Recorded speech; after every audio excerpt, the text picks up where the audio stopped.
오늘 저는 읽으신 본문의 말씀을 가지고 가장 중요한 한 가지 기준, 이러한 제목을 가지고 함께 은혜를 나누어 보고자 합니다. 부활하신 예수님은 당신의 제자들에게 많은 증거를 가지고 당신의 살아계심을 보이셨습니다. 하나님의 나라가 언제 완성되는지 너무나도 궁금해했던 제자들에게 때와 기한은 아버지께서 자기의 권한에 두셨으니 너희가 알 바가 아니다. 너희는 성령을 기다리라. 그분이 오시면 너희가 권능을 받고 땅끝까지 이르는 내 증인이 될 것이다 라고 말씀하시고 승천하셨습니다.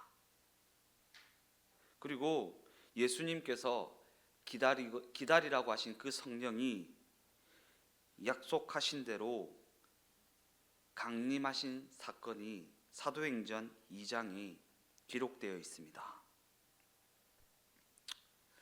오늘 본문은 그에 앞서 12사도의 자리 중에 가룟 유다의 배신으로 말미암아 결혼된 사도의 한 자리를 채우는 일이 소개되고 있습니다. 제비뽑기를 통해 마띠아라는 인물이 사도로 선출되게 되는데, 아이러니한 부분은 이 성경에는요, 그가 어떠한 사람인지에 대한 설명이 나와 있지 않다라는 사실입니다. 예수님의 제자 중에 하나, 12사도 중에 하나로 뽑힌 이 마띠아에 대해서 전혀 언급이 없다라는 것. 그가 얼마나 실력을 가진 사람인지, 그가 어떠한 사람인지, 그가 사도의 직무를 감당하기에 합당한 사람인지 전혀 기록이 없다라는 것입니다. 더 나아가 그가 그 이후에 어떠한 역할을 감당하게 되었느냐라는 부분에 있어서도 마찬가지입니다. 전혀 언급이 없습니다. 이는 하나님의 말씀이, 곧 성경이 인과율에 관심을 가지지 않는다라는 것입니다. 인과율에 관심을 가지지 않는다. 하나님께서 우리를 구원하시는 일에 있어서도 전혀 인과율에 관심을 가지지 않습니다. 네가 구원받을 만한 원인이 너에게 있느냐라는 부분에 전혀 관심을 가지지 않는다라는 것입니다. 그저 내가 택하였으니.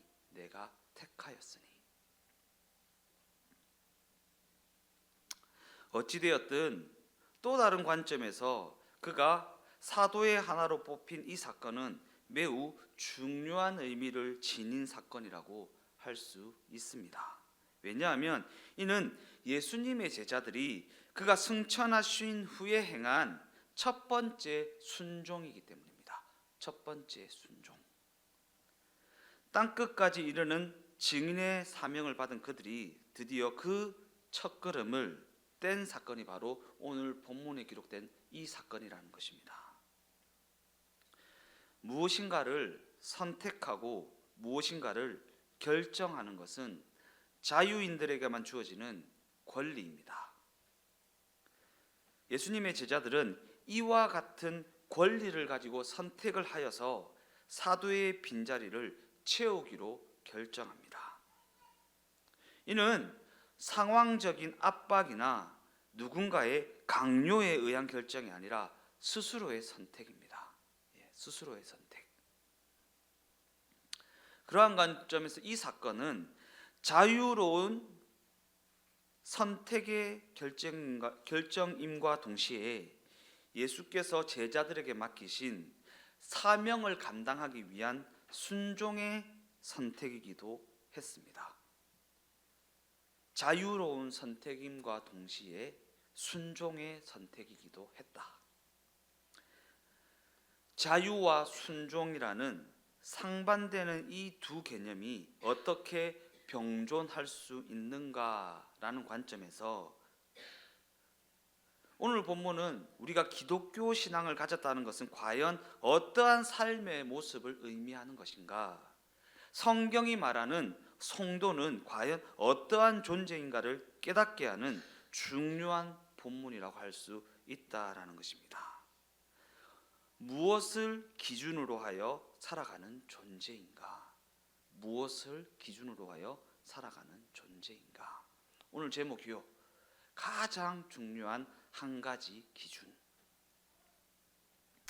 이러한 관점을 가지고 요한복음 8장 31절에서 32절까지의 말씀을 한번 읽어보겠습니다.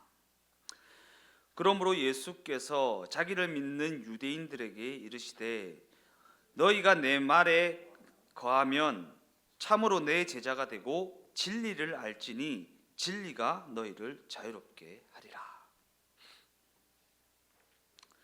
요한복음이 제시하는 이 진리라는 단어는 그저 무지한 사람들을 지식적으로 계몽한다고 하는 그러한 사전적 의미에 국한되는 그러한 단어가 아닙니다. 그러한 관점에서 요한복음이 제시하는 이 진리는 우리를 자유롭게 할 것이라고 말합니다. 더 나아가 요한복음은 예수님께서 길이요 진리요 생명이 되신다라고 증언하고 있습니다. 이는 오직 예수님만이 그 삶에 가치와 질서와 의미를 부여할 수 있는 분이라는 것입니다. 오직 예수님만이 그 삶을 보존하시는 분이시고 그 삶을 완성해 갈 수 있는 유일한 분이시다라는 의미를 지닌 그러한 말이라는 것입니다. 성경이 제시하는 이 자유라는 개념은요, 뭔가 속박에서 풀려나다, 쇠사슬에 묶여 있는 것에서 자유함은 없다, 이러한 개념이기보다는 그 삶에 가치와 의미를 부여함으로 말미암아 묶여 있음에도 불구하고 자유할 수 있는 그러한 자유함을 의미합니다. 내가 묶여 있는 것에 의미가 부여되고 가치가 부여되면 그 묶여 있는 것에서 자유할 수 있습니다. 그러나 묶여 있지 않더라도 내가 묶여 있지 않는 그 일에 의미가 없고 가치가 없으면 그 인생은 자유하지 못한 인생입니다. 그러한 의미에서 성경은 이 자유라는 단어를 쓰고 있다라는 것이고, 우리의 그 모든 상황 가운데 가치와 의미를 부여할 수 있는 유일한 분이 바로 예수님이시다라는 것입니다. 그러기에는 오직 예수님만이 우리에게 온전한 자유를 줄 수 있다라는 것이고, 오직 예수님만이 우리로 하여금 그 자유를 누리는 자로 존재할 수 있게 하시는 분이라는 것입니다. 이는 우리가 하나님의 뜻이라는 하나님의 섭리 가운데 거할 때에 진정한 자유를 누릴 수 있다라는 말입니다. 그런 관점에서 성경이 제시하는 진리라는 것은 어떠한 이론이나 어떠한 방법론과 같은 특정한 규칙에 불과한 것이 아니라 하나님의 뜻과 하나님의 섭리하심이라는 예수님의 동행하심이라는 기준이라고 할 수 있습니다. 예수님의 동행하심이라는 기준. 하나님의 뜻, 하나님의 섭리하심. 하나님이 무엇을 뜻하여서 나로 하여금 거기에 두셨는가? 하나님께서 무엇을 섭리하셔서 나로 하여금 그 일을 겪게 하시는가?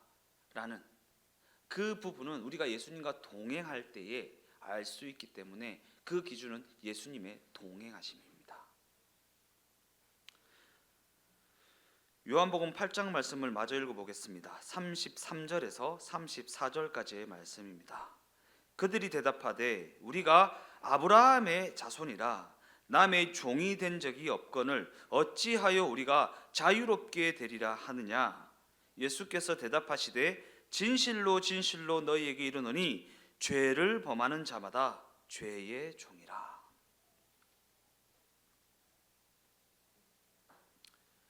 우리 인생 가운데 예수라고 하는 기준이 없으면 그 인생은 그저 죄의 종에 불과하다라는 말씀입니다. 그 인생은 죄의 권세에 붙잡혀 있기 때문에 죄밖에는 지을 것이 없기 때문입니다. 죄의 권세의 속박 가운데 있다라는 것입니다.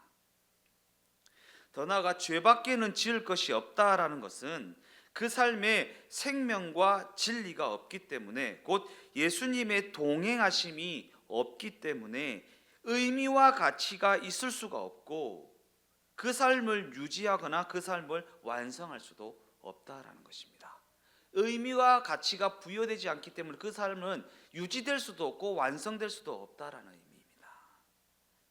그 삶을 그저 그냥 헛되이 살아갈 뿐이라는 것입니다. 반면에 예수님께서 동행하시는 인생은 진리와 함께하는 인생이기 때문에, 곧 성경이 증언하는 참다운 자유를 누리는 인생이기 때문에 의미와 가치가 부여된 존재로서 선택권을 가지고 살아가게 되는 것입니다. 선택권을 가졌다는 게 중요합니다. 좋은 게 좋은 거지, 많으면 좋고 부자면 좋고 성공하면 좋고 높아지면 좋은 거지 라는 게 아닙니다. 의미와 가치가 부여된 존재로서 선택권을 가진다라는 것입니다. 의미와 가치가 부여되어 있기 때문에 세상이 이해할 수 없는 선택을 할 수 있는 것입니다. 손해보는 선택을 할 수 있는 것입니다. 져줄 수 있는 선택을 할 수 있는 것입니다. 그 일에 대한, 그 선택에 대한 의미와 가치가 부여되어 있는 인생이기 때문입니다. 그 인생은 무엇인가에 붙잡혀 있지 않고 진리를 기준으로 하여 결정하고 진리를 따라 행동하고 그를 통해 자신의 존재 목적을 알고 살아가는 인생이기 때문에 이 세상 사람들과는 완전히 구별된 선택을 하며 살아가는 그러한 인생이 될 수 있다라는 것입니다. 그저 욕심에 사로잡혀서 욕심의 권세에 묶여서 욕심의 기준에 의한 선택을 하는 것이 아닙니다. 많이 가지는 것, 높아지는 것, 성공하는 것, 남들보다 좀 더 나아지는 것, 이런 것이 아니라 예수라는 기준, 길이요 진리요 생명이라는 예수라는 기준을 가지고 그에 의해 세상 사람들이 이해할 수 없는 선택을 하며 살아가는 그 인생이 바로 예수 믿는 성도들의 삶의 모습이라는 것입니다.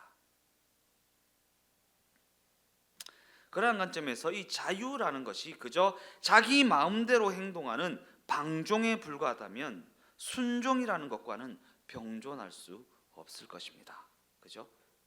그냥 자기 마음대로 내가 원하는 대로 내 욕심에 사로잡혀서 방종하는 것에 불과하다면 순종이란 단어와는 어울리지 않는 그것이 바로 자유입니다.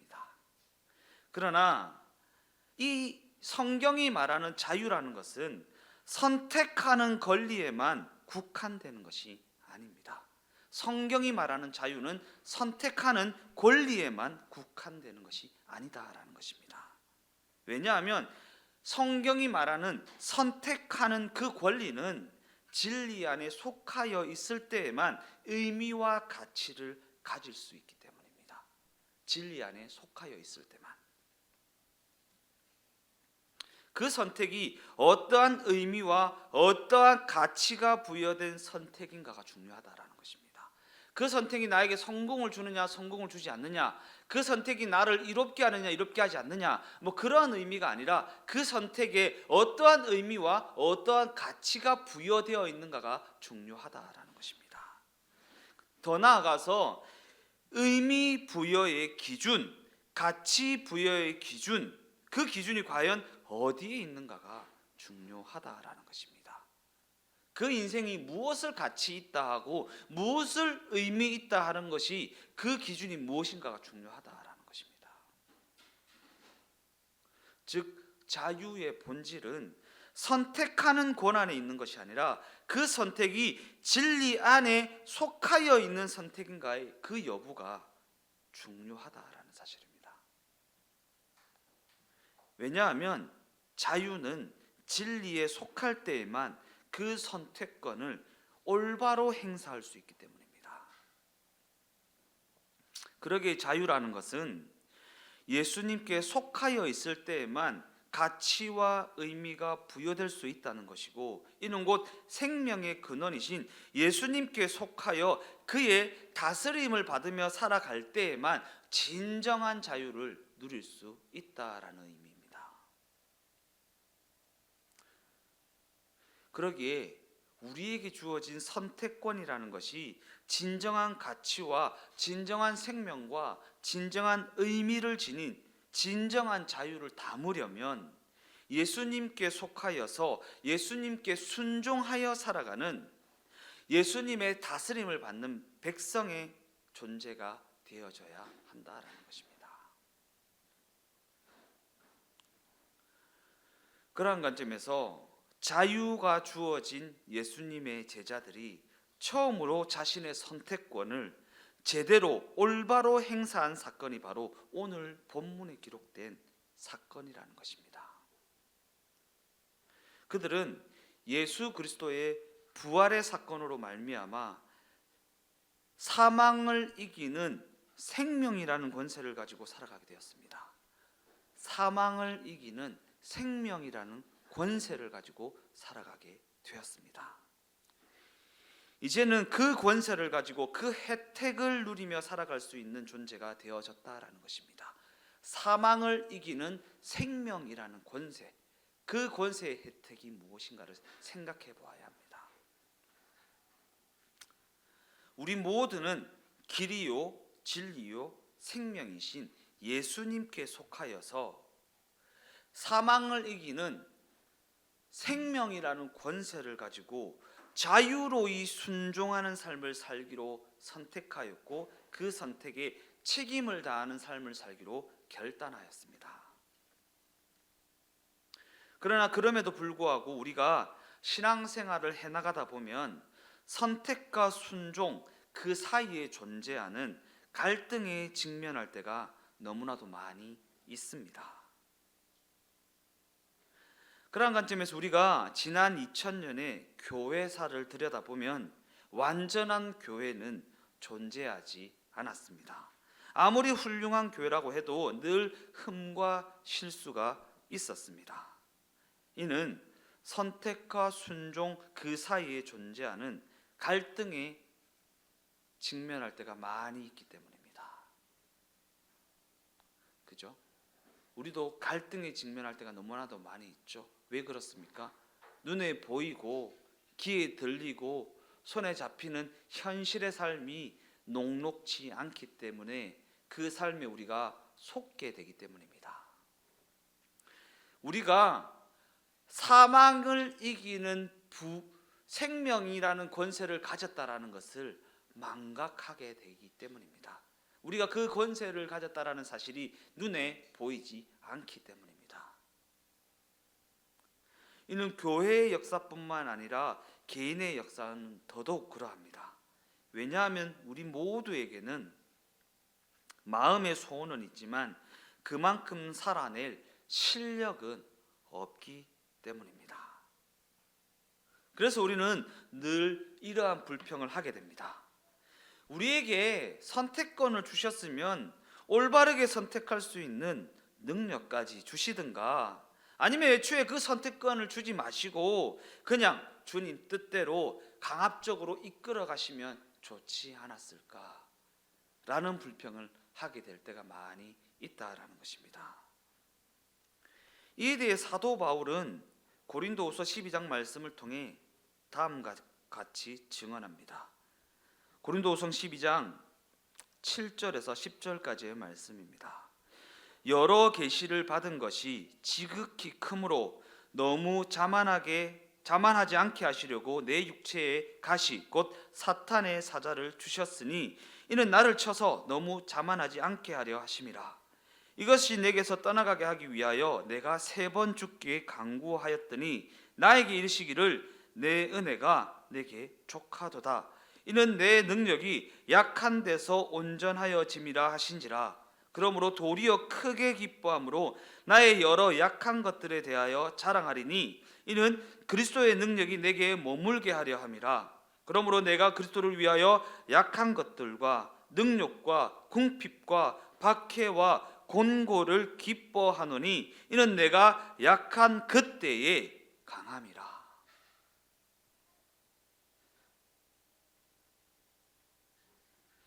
우리는 사도 바울이 치명적인 질병에 걸려 있었던 것으로 추측합니다.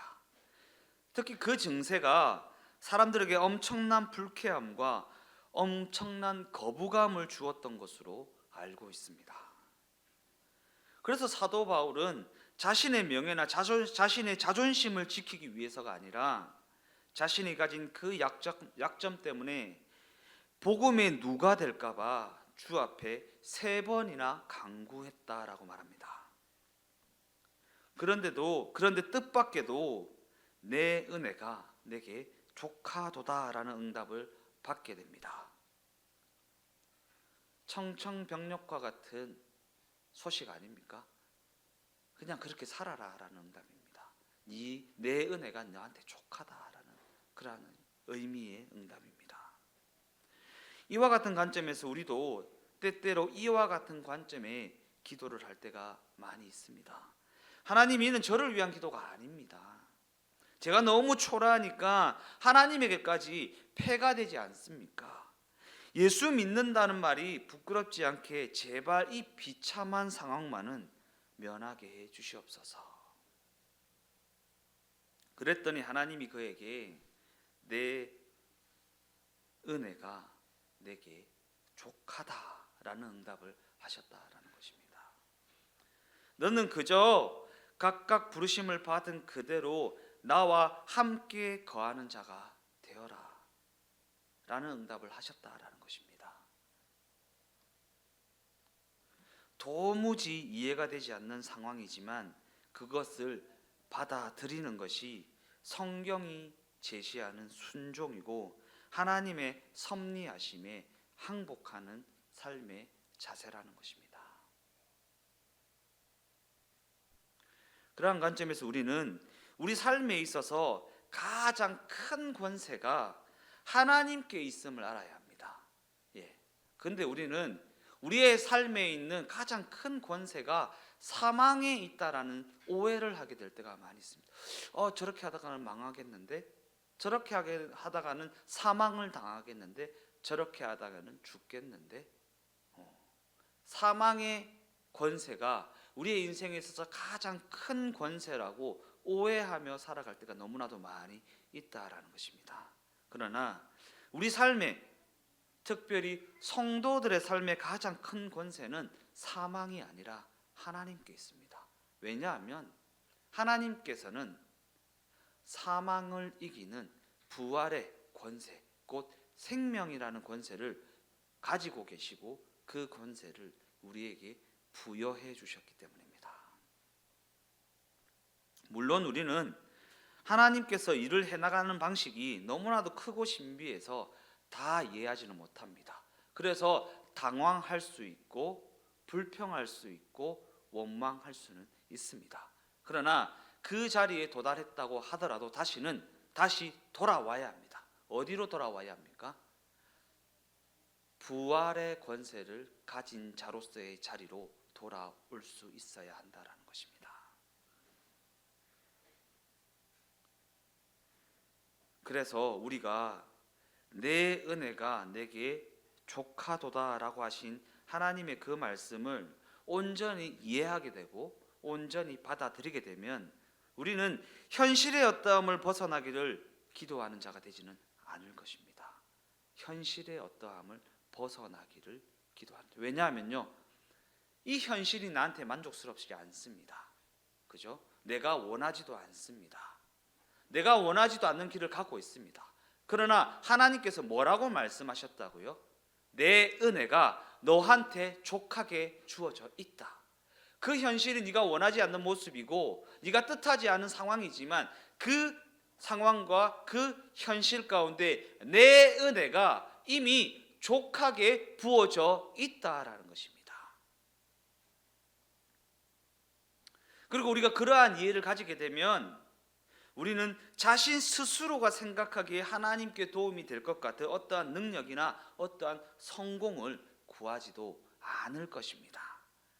이미 하나님의 은혜가 내가 거하는 그 자리 가운데 충만하게, 충분하게, 족하게 부어져 있기 때문입니다.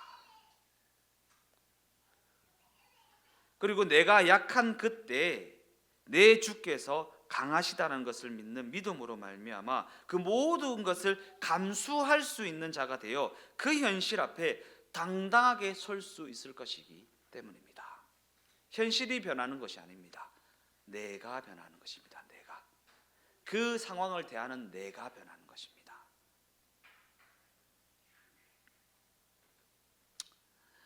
본문으로 돌아와서 초대교회는 마띠아라는 사람을 사도로 선출하여서 사도의 공석을 충원하게 됩니다.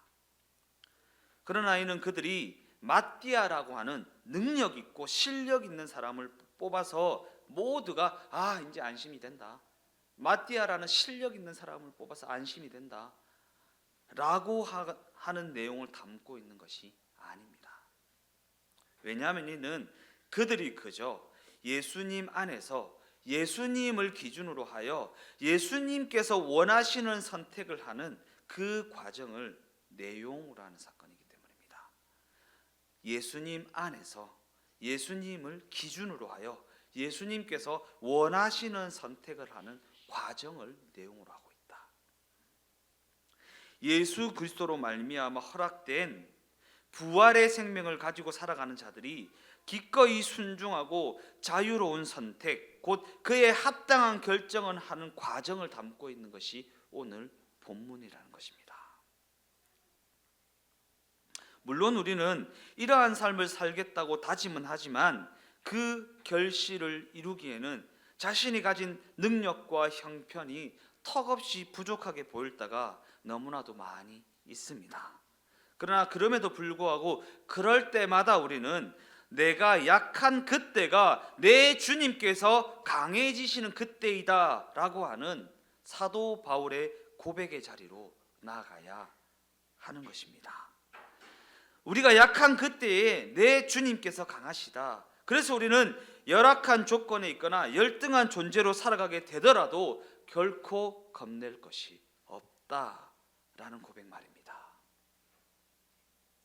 더 나아가 우리가 예수를 믿는다는 것은 그러한 조건까지도 그 능력 안에서 받아들이게 되었다, 감수하게 되었다라는 것을 의미하기 때문입니다.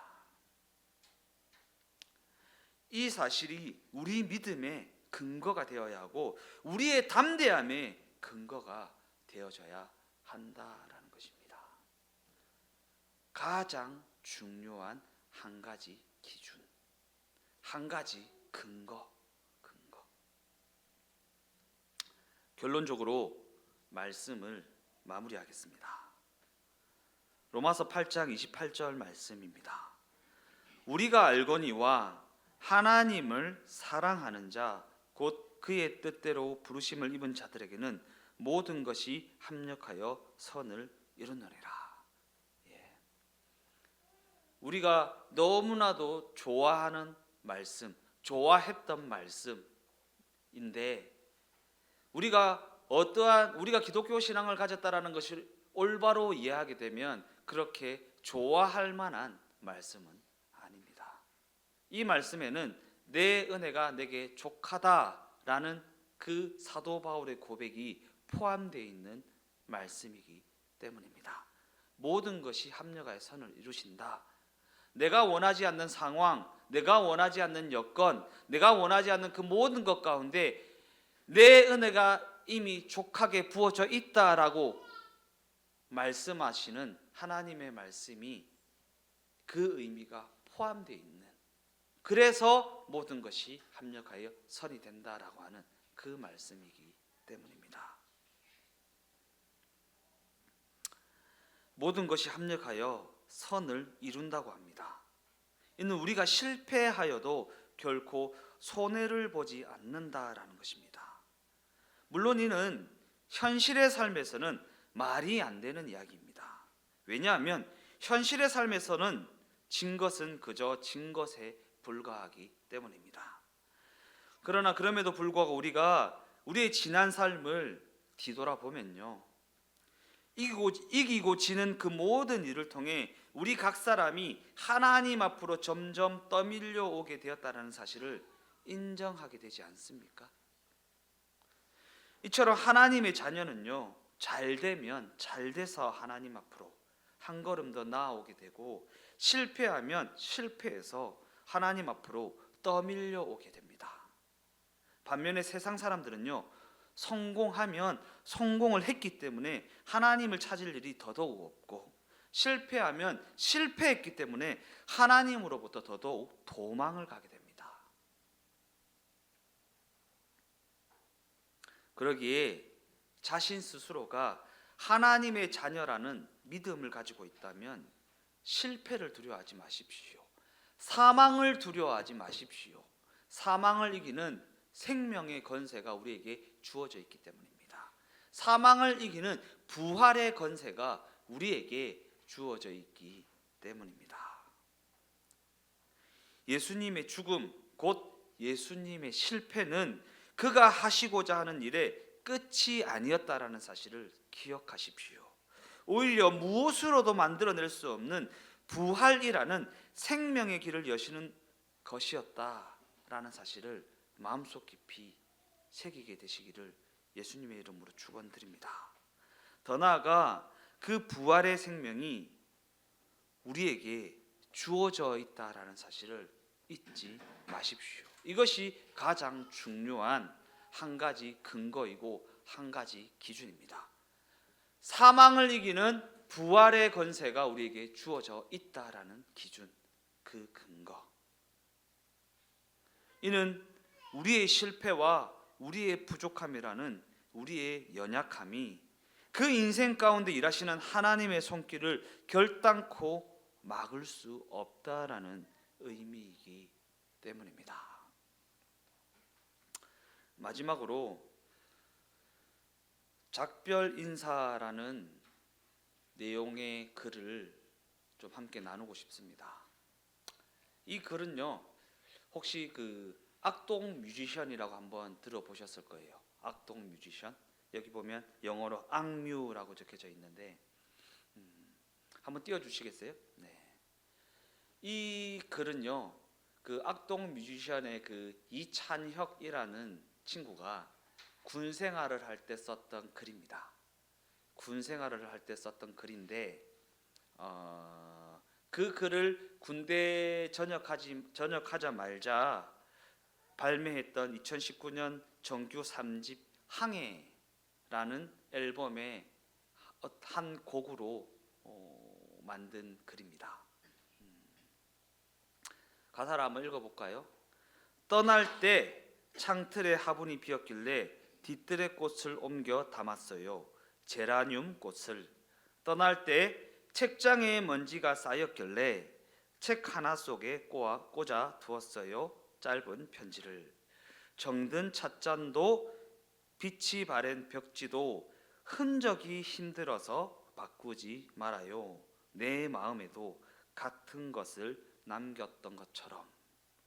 떠날 때 문턱에 나비가 앉았길래 넘지 못하고 바라보았어요.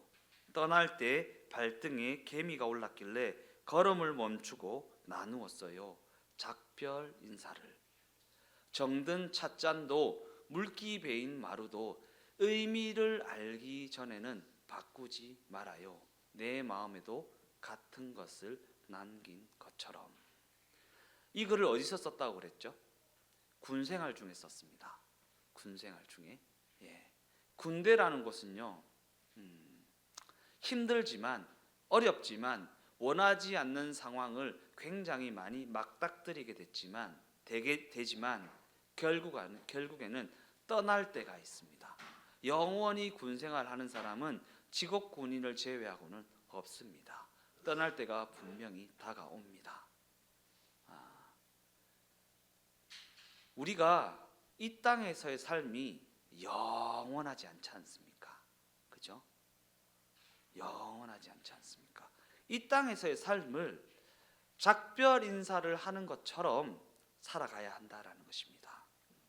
우리가 작별 인사를 하게 될 상황을 떠올려 보십시오.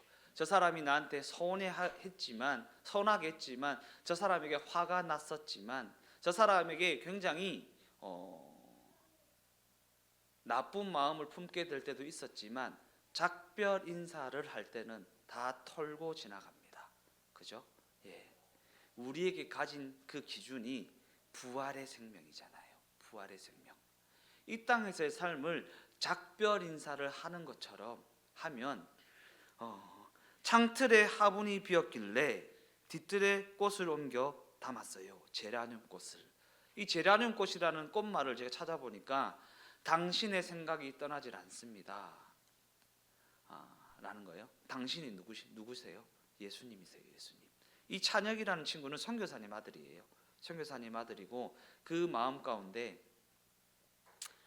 기독교 신앙을 가지고 있는 친구예요.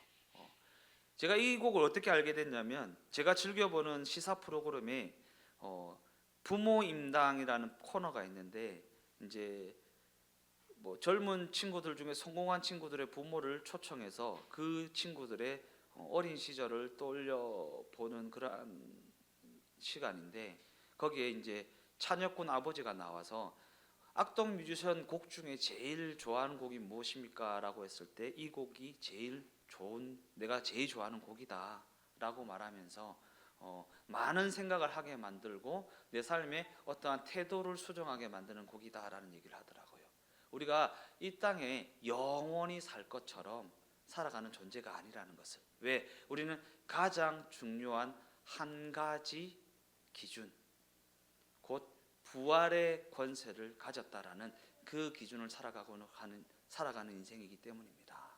네. 한번 시간 나실 때 한번 들어보시면 좋을 것 같아요. 네, 작별 인사, 작별 인사. 원래 그 설교 찬양을 충만이라는 찬양을 하려고 했는데, 우리 찬양팀 너무 잘하지 않아요? 찬양을? 예. 우리 찬양팀 찬양을 너무 잘하는 것 같아요.